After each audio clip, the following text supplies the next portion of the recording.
Welcome back to Schemes Declassified, where we take a closer look at the real aircraft and the real stories behind the schemes that inspired Airfix kits. Often described simply as mail delivery aircraft, the COD Gannets were in reality far more important than that. They formed a vital lifeline between aircraft carriers at sea and shore bases, carrying not just mail and packages, but essential spare parts, urgent cargo, high-ranking naval personnel who needed to be moved at short notice.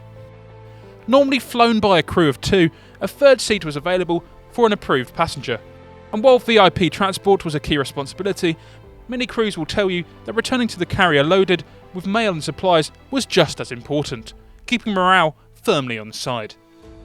This second release from the 1/48th scale Fairey Gannet tooling includes 3 highly appealing scheme options, each highlighting a different chapter in the COD Gannet service life.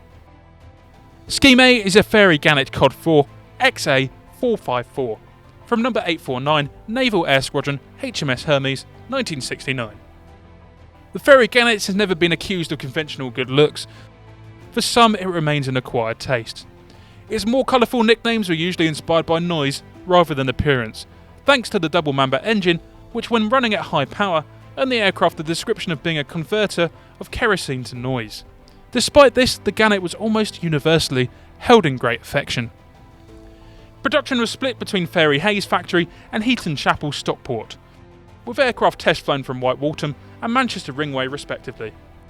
Those old Fairey sheds at Ringway remained visible for many years, silent witnesses to the Gannet's construction and testing. XA454 was built as an AS4 at Stockport and made her first flight from Manchester Ringway on the 25th of October 1956. Entering Fleet Air Arm service in 1958 aboard HMS Eagle.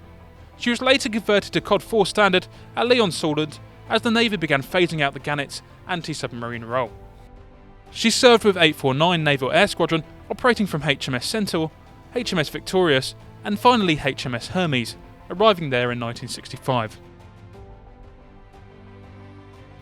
In the COD role, XA454 supported everyday carrier options, ferrying parts, equipment and senior officers, allocated to 849 A Flight in February 1968 and given fuselage number 264. She was loaned the following year to RAE Bedford for arrestor hook trials, before returning to RNAS Brawdy. Presented here in a striking it all over navy blue Hermes Airways scheme, complete with underwing baggage pod markings. Her smart spinner and clean finish make this a particularly hard scheme for modellers to ignore. Following retirement in 1970, XA454 was displayed at RNAS Yeovilton before ultimately being transferred to the Station Fire Section, marking the end of her service life. B scheme is a Fairey Gannet COD.4 XG790 from number 849 NAS B Flight HMS Ark Royal 1970. Despite having no offensive capability, the COD Gannets were amongst the most recognisable and well-loved aircraft in Fleet Air Arm service. When HMS Ark Royal's COD Gannet went ashore, it attracted attention wherever it landed, becoming a firm favourite with photographers and aviation enthusiasts alike.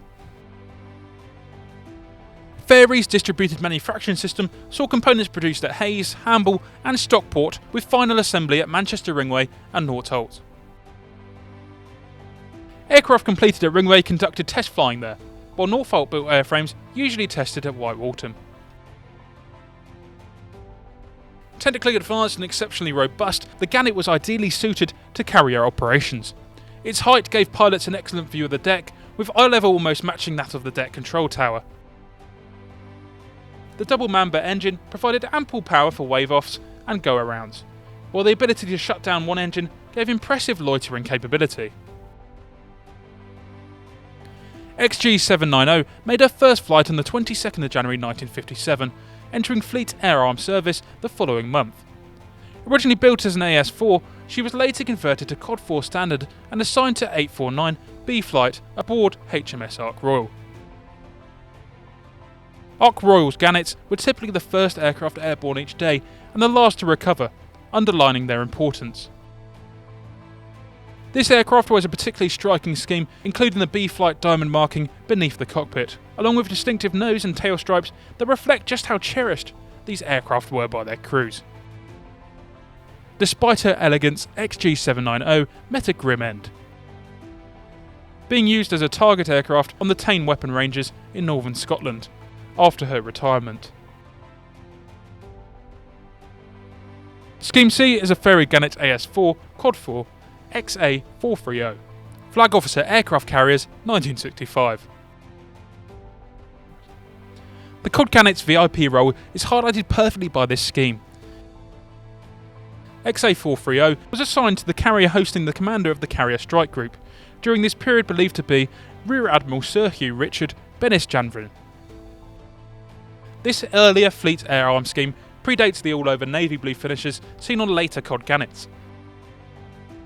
XA430 was assigned to a carrier operating in the Indian Ocean and Arabian Sea, notably HMS Eagle, and was photographed wearing this scheme around 1963, before later appearing in navy blue at the same location. A distinctive feature of this livery is the pair of red kangaroos on the forward fuselage. These are believed to be friendly zaps, applied by Royal Australian Air Force personnel, possibly during a visit to No. 2 Squadron, Royal Australian Air Force, Butterworth, continuing a long-standing military tradition. XA430 first flew in late summer 1956, and entered service as an AS4 later that September. She served on HMS Eagle as both AS4 and COD.4, assigned to 849 D Flight. In 1968, she was sent to RNAS Brawdy, a Majority Fleet Air Arm training base, following the station's return to RAF control, eventually being scrapped in the early 1980s. Today, only one COD.4 Gannet survives in preservation. Just the second release from this impressive tooling, the 148th Fairey Gannet COD.4. If you've enjoyed this look behind the schemes, make sure to subscribe for more episodes of Schemes Declassified, where we uncover the real stories behind the aircraft that inspired your next build.